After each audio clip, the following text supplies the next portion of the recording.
Welcome back to the Deep Dive. Today we're undertaking a deep dive into the very architecture of modern blockbuster storytelling. Yeah. Our mission is, well, it's laser focused. We're dissecting the fascinating, sometimes frustrating difference between what creators publicly claim about their long-term creative intent. And what the evidence suggests actually happens. Exactly. What happens when those narratives hit the screen and become, these huge cultural phenomena. And today we are specifically talking about Stranger Things. Which is, you could argue it's one of the most globally influential shows of the last decade. Easily. Good question. That's absolutely right. And for productions of this scale, these are shows that essentially define a generation of streaming. The meta-narrative, the story behind the story holds enormous weight. It really does. It informs how audiences perceive the authenticity of character art, how they understand the relationship between the art and the people who create it. And that's exactly what our listener, the learner, is looking for today. Right. They're looking for a structured, thorough examination, conflicting report. We're focusing on the specific quote timelines, the concrete fact, all leading to that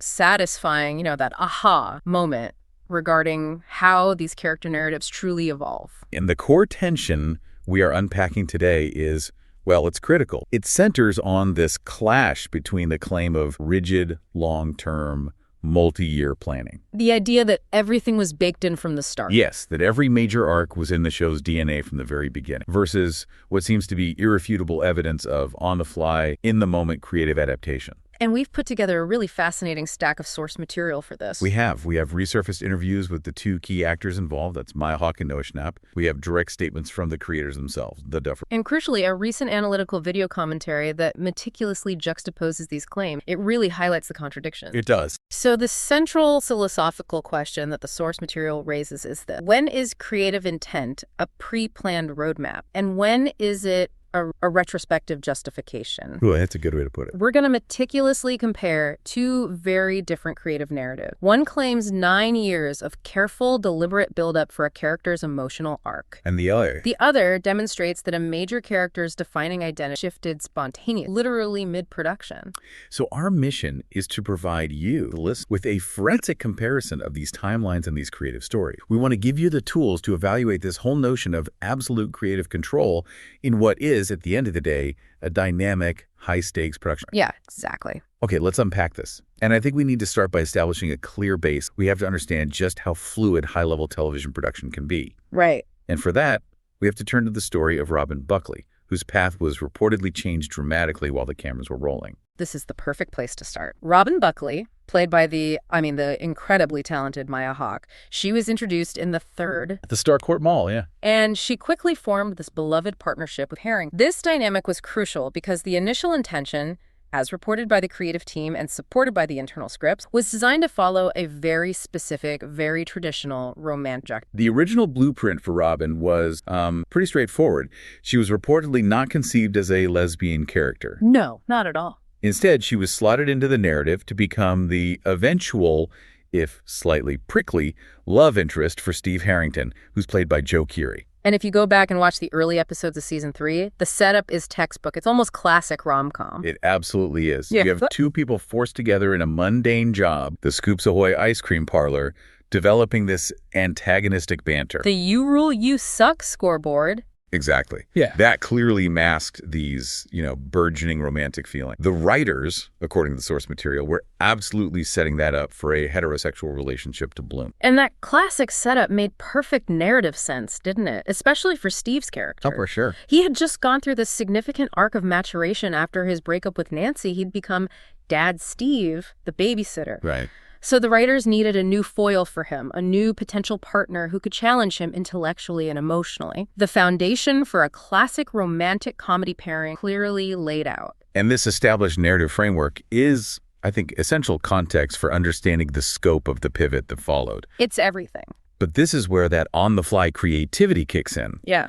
This is the key piece of evidence that the analytical commentary uses to challenge the Duffer Brothers' later claims of rigid multi-year planning. Because the decision to establish Robin's identity as gay was not a pre-production choice. No. It was made during the filming of Season 3, her very first season on the show. This wasn't a change written into the final shooting script weeks before production began. This was an adaptation happening, maybe in the edit suite, maybe on set, reacting to what the team was observing. And we have very specific details on the timing of this decision, and it's thanks to Maya Hawke herself. Yeah, she was very candid about it. In a 2019 interview with the Wall Street Journal, which came out shortly after Season 3's release, Hawke gave an extremely clear account of the process. She stated that the relationship began filming with the original intention that Robin and Steve were supposed to end up together. And then things changed.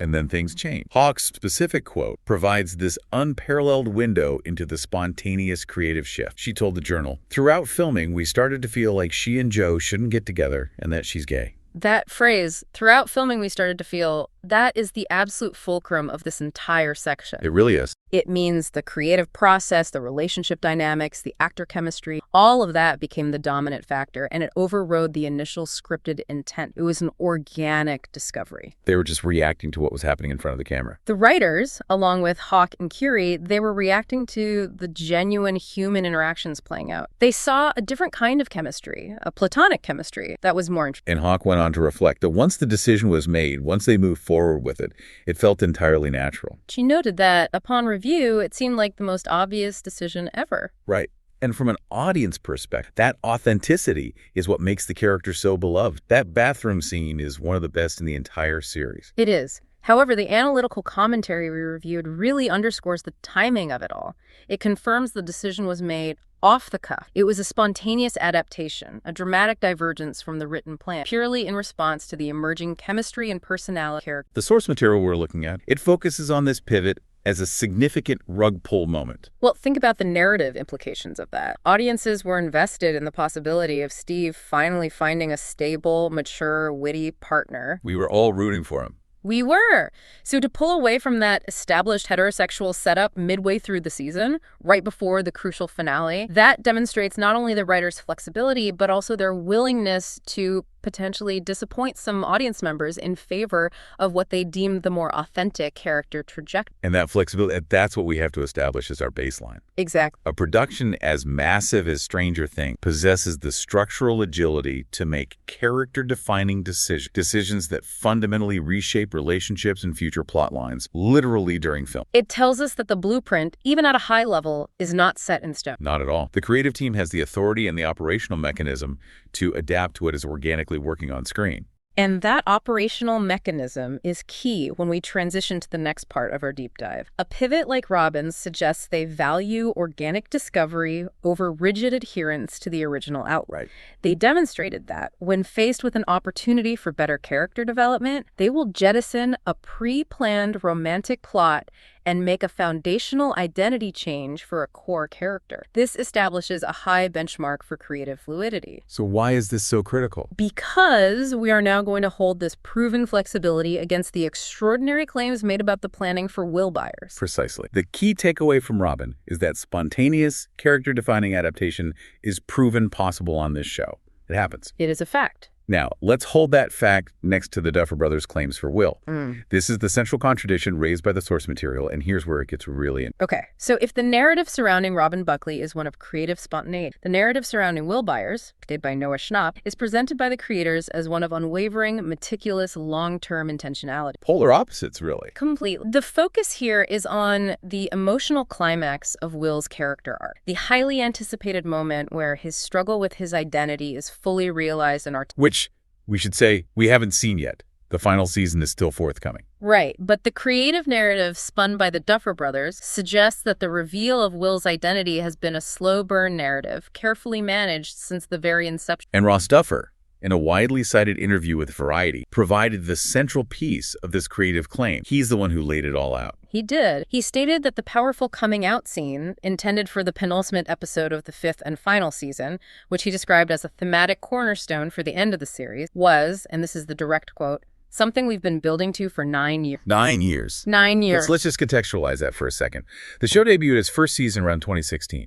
So the concept and early development phases would have begun sometime in 2015, maybe even earlier. For the Duffer Brothers to claim a 9-year buildup means that the core thematic element of Will's eventual coming out was decided and locked in before the show even premiered. Before any actors were cast. Potentially before the script for the pilot episode was even finalized. That's a huge claim. It is. And they clearly emphasized the weight of this moment. They described it as a really important scene for them as creators, asserting its thematic significance and also noting its personal importance for Noah Schnapp, the actor. They framed it not just as a narrative plot point, but as this long-term emotional payoff. And Matt Duffer, his brother, he reinforced this narrative of absolute intentionality. He almost preemptively dismissed the idea that the arc was developed subtly, or, that they kind of stumbled into it. Yes, I remember this quote. He famously added, "I always say Ross and I are many things, but subtle is not one of those things." Which is a crucial line, isn't it? It's so important because it's a statement that simultaneously justifies the long planning claim and dismisses any notion that they backed into the story idea later, maybe in response to fan theories or cultural shifts. They're essentially saying,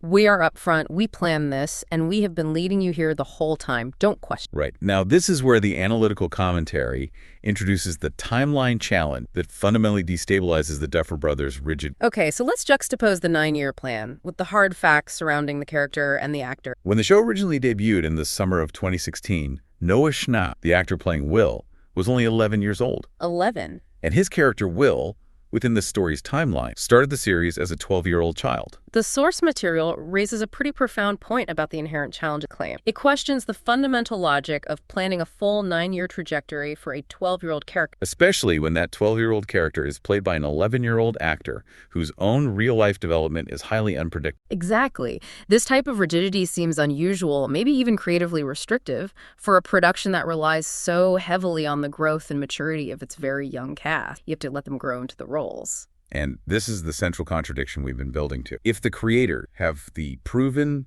demonstrated, operational mechanism to change Robin's entire character identity, a major character introduced later in the series, literally mid-filming of season 3 because of emerging chemistry, why should we just accept absolute fixed claim of 9 years of meticulous planning for Will, starting when he was just entering adolescence? Why the absolute flexibility in one case and the absolute rigidity in the other? It doesn't quite add up. The source material we reviewed speculates on the motivations behind this dual narrative. It suggests that claiming a rigid long-term plan offers significant creative capital. What do you mean by that? Well, it tells the audience that the creators were geniuses who mapped everything out. It gives the final emotional payoff greater weight and thematic authenticity. It makes it feel inevitable, fated. Precise. However, the Robin pivot provides concrete evidence that the writers are highly adaptable and perhaps influenced by the organic life of the set. So the question becomes, was the Will narrative truly planned from the start, or is a 9-year plan a retrospective justification? Is it a story designed to add gravitas and avoid the critique of simply caving to audience speculation? And fan speculation around Will has been intense since the beginning. I mean, since season 1. Oh, absolutely. And those who support the long-term planning theory, they often point to subtle, in-universe details that could be interpreted as early clues. Like what? For instance, Will's distinct interest in art, his painting, his preference for quieter activities like D&D when his friends were starting to get interested in girls, or his emotional reactions to the escalating relationship between Mike and Eleven. Right. These details, supporters argue, were always meant to hint at an internal struggle or a difference in perspective from his more traditionally minded friends. So the creators might claim their lack of subtlety was manifesting in these thematic elements, setting the stage for the character self-discovery. Exactly. But the counter-argument, which is heavily emphasized by the source we are reviewing, is that this interpretation conveniently overlooks the demonstrated fluidity of the writing process. It ignores the Robin situation completely. It does. If they had the power to fundamentally rewrite Robin's identity due to the actor's chemistry, they certainly had the power to adjust Will's identity arc based on audience reactions, social conversation, or the natural growth of the young actor over 7 years of production. So the analytical commentary suggests that the claim of fixed long-term intent for a coming-out narrative, especially when you contrast it with the sudden, explicit change made for Robin, it presents an internal inconsistency. An inconsistency that audiences should critically. Right. It suggests that the Duffer brothers may be attempting to assert narrative control over a story that, by its very nature, evolved alongside the actors and the surrounding culture. You know, there's also the creative risk to consider in claiming a 9-year plan. How so? Well, if they were planning this arc for a child character starting at age 12, it raises questions about the developmental sensitivity required, especially if the narrative was meant to span the entirety of the character's adolescence. That's a heavy burden to place on a story and on a young actor. That's a really good point. It just adds weight to the idea that the 9-year plan might be more valuable as a PR narrative than as a literal description of the writer's room whiteboard from back in 2015. It certainly makes you pause. We have established spontaneous adaptation as fact for one character, yet rigid foundational intent is claimed for another. It's a fascinating collision. This complex dynamic, the collision of the written word with the organic reality of a massive production, it naturally leads us away from the writer's room and into the powerful real-world implication for the actor himself.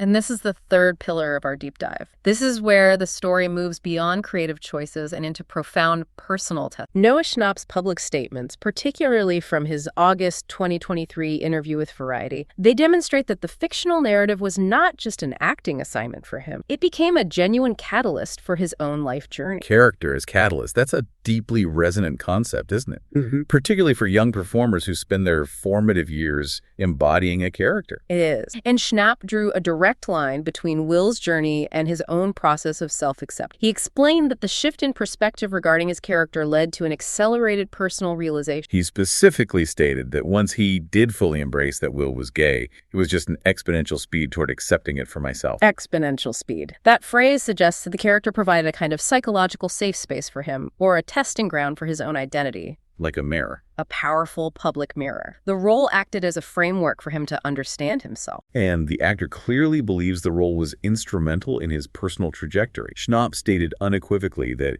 he would be in a completely different place if I didn't have Will to portray and to embrace and help me accept myself. That is a powerful and very public acknowledgement of how art can actively influence, shape, and accelerate an individual's personal development. That really is. It can provide the necessary framework for self-discovery. And he concluded that without the character, he thinks he probably still be closeted. Wow. This point is critical for understanding the social relevance of the narrative. It's not just about what the writers intended 9 years ago. It's about the tangible, positive, real-world consequence of the role on the human. Right. The character gave him a visible, supported pathway to personal acceptance that he might otherwise have delayed or struggled to find on his own. And this rapid acceptance was profoundly influenced by external factors, specifically the overwhelmingly positive public reaction. Yes, Schnapp's experience highlights his powerful feedback between media representation and societal value. He recounted how the news that Will was gay kind of blew up in the press and everyone was like, "Oh, Will's gay, hooray!" He noted this palpable sense of celebration around the confirmation of the character's identity. And more importantly, he saw that external support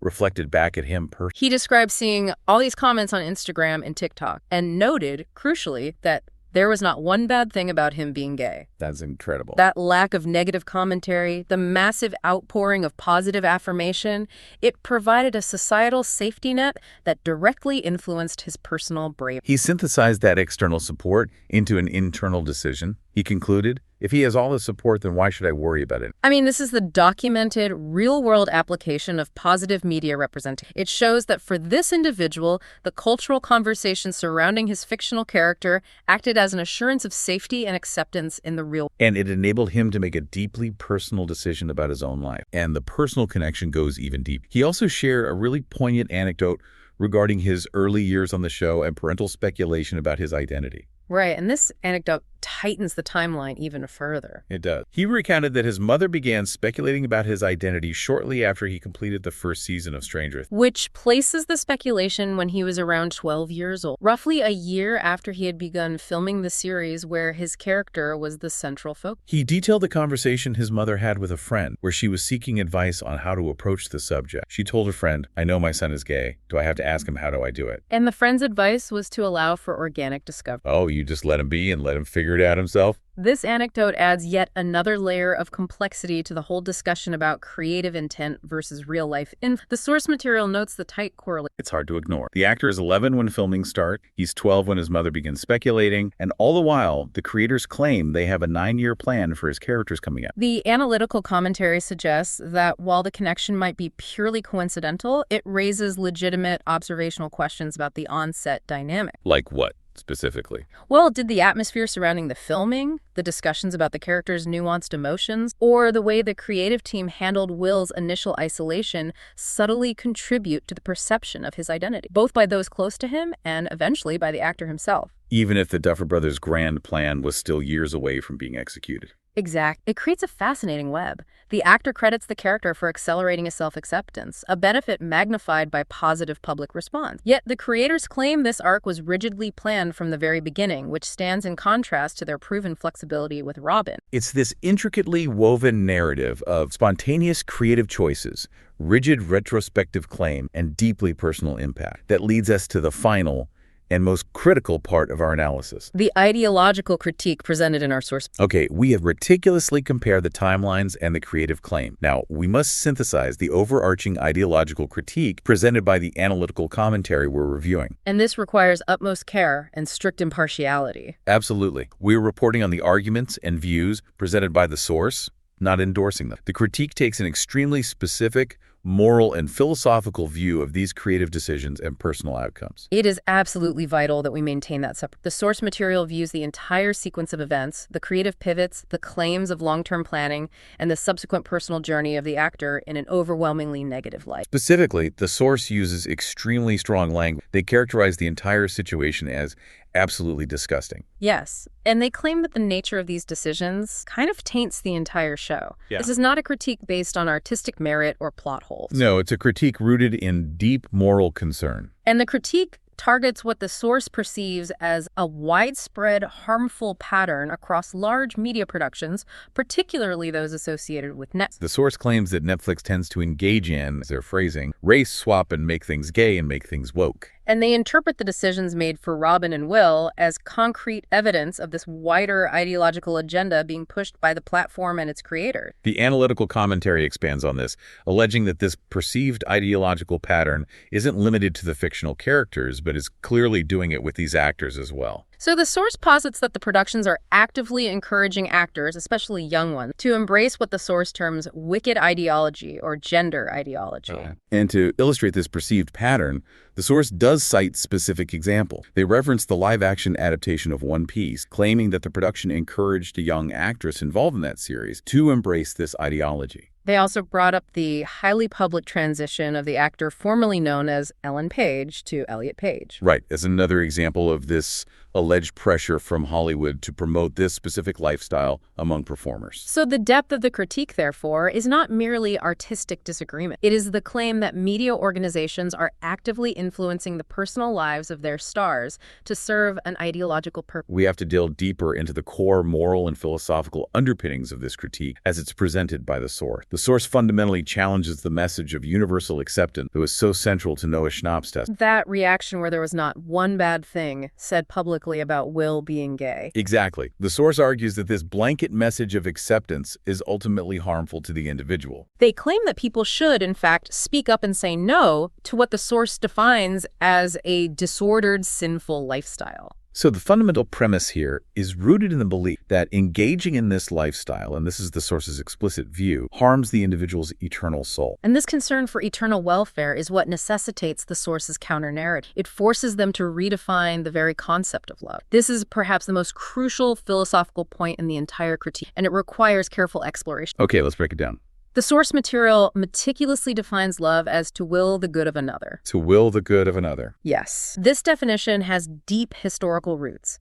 It stems from classical virtue ethic, often associated with philosophical traditions like Thomism, where true love is not defined by sentimentality or emotional effort. But by what? By the pursuit of the ultimate objective good, which, in the source's theological framework, is spiritual salvation. So by operating under this specific definition, that love is solely defined by willing the good of another, specifically the good of their eternal soul, the source material frames its strong opposition as the ultimate act of charity. Precisely. According to this view, telling people to stop engaging in their sin is considered an act of genuine love because it is willing the highest possible good for the individual, regardless of their immediate emotional response or societal pressure. And this perspective draws a direct parallel to the biblical narrative of Jesus and the woman caught in adultery. That's right. The source emphasizes that Jesus' response was one of forgiveness, but also instruct, go and sin no more. For the source, this instruction is the ultimate model of love showing compassion for the person while demanding that the sinful action. So they would argue that if they truly love the actor, Noah Schnapp, they would be obligated to oppose the media narrative that encouraged him to embrace what they perceive as sin. That is their argument. The source argues that this counter-narrative is absolutely necessary to combat what they describe as the fake emotional thing that Hollywood and our society has been trying to push on. So they see the overwhelming public acceptance of Will Byers' identity as a form of social conditioning. Yes. They claim that the media is trying to imprint that on your mind, making it seem like the only acceptable response is universal affirmation. In contrast, the source insists that the genuinely charitable and loving response say abs not, and to speak what they perceive as the moral truth. They argue that failure to do so is to passively accept the marring of an individual's soul. This moral imperative is what justifies their extremely strong language against the entire production and the positive public. The ultimate purpose of the source's critique, then, is rooted in theology and morality, not just pop culture analysis. Exactly. They emphasize that this stance stems from a desire not to see people have their souls be marked. They conclude that the highest act of love was Christ dying on the cross for our sin, which provides the hope of eternal salvation. And they interpret the media's influence as directly challenging this path to salvation. Okay, so to summarize the commentaries. The apparent creative flexibility we see with Robin, contrasted with the rigid claims for Will, is interpreted as strategic maneuvering by media giants to push a specific ideological agenda. And furthermore, the overwhelmingly positive public and personal response to the character's identity is viewed not as a triumph of personal authenticity or well-being, but as a dangerous societal push towards sin, which necessitates a strong moral opposition rooted in a distinct, historically defined understanding of love. it is essential that we recognize the complexity here. The source material provides a clear ideological framework that completely reinterprets the facts, the creative decisions, the personal stories, and the public reaction through a lens of moral and eternal concern. It forces the learner to confront two completely different values applied to the same set of circumstances. And that concludes our detailed breakdown of this fascinating, conflicting source material. So what does this all mean? We started with a clear conflict in creative narratives. We did. The demonstrated significant flexibility shown by the off-the-cuff decision regarding Robin's identity during season versus the claim of rigid 9-year non-subtle planning for Will's identity, beginning when the character was... And the comparison between these two creative arcs is really the foundation of the aha moment. Right. It forces you, the learner, to evaluate the weight given to claims of long-term intent in a production environment known for spontaneity. Does the narrative of rigid planning serve primarily as artistic justification, or was the emotional weight truly baked into the show's core DNA from the start, even while other character-defining pivots were happening? And we tied that contradiction directly to the powerful human element, the real-world link cited by Noah Schnapp, where his personal, accelerating journey of self-acceptance was credited almost entirely to portraying the character and receiving that overwhelmingly positive public support. It's a powerful illustration of media's capacity for good in an individual's life. The relevance to you, the learner, is in developing the critical eye necessary to evaluate creative claim. When creators discuss years of meticulous planning, it is vital to check that against the documented facts of production flexibility, real-world timing, and the organic growth of the narrative and the actors themselves. The story behind the screen is often much messier and, frankly, much more interesting than the clean narrative presented for public. Which leads us to our final provocative thought for you to take. The source material strongly emphasizes that love is defined as to will the good of another. It uses this definition, which is rooted in the perceived spiritual welfare of the individual, to justify challenging widely accepted social norms regarding identity, specifically citing the threat to the eternal soul. So, considering this perspective, which defines love through the lens of spiritual consequences and demands the cessation of what it terms sin, how does one reconcile that ethical duty to will the good with the documented, immediate, positive, real-world influence that media representation and subsequent public support had on the actor's personal well-being, his sense of safety, and his ability to accept himself publicly? It forces a confrontation, doesn't it? It does. A confrontation between differing definitions of what constitutes the good in the moment versus what constitutes the good from an eternal. Something profound to mull over as you consume the next big blockbuster narrative. Thanks for listening, and we'll catch you on the next Deep Dive.